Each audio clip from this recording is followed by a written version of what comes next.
Nakausap na umano ni Defense Team spokesperson Attorney Michael Poa si Vice President Sara Duterte kaugnay sa pagpabor ng Senate Impeachment Court na ipasabina ang ilang tax, bank at iba pang financial record ng bise at kanyang mister.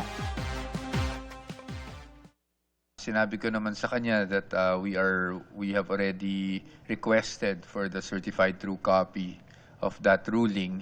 But whether we will be going up or we will just accept the ruling as it is, ay hindi po namin napag-usapan ng malaliman pa. Ni-report ko lang na ito yung nangyari. She said, okay, well, you know what to do naman.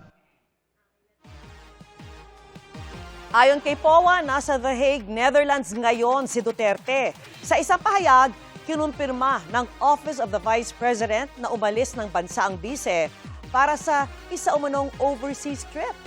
Bukod sa The Netherlands, magtutungo rin umano sa Qatar at United Kingdom si Duterte.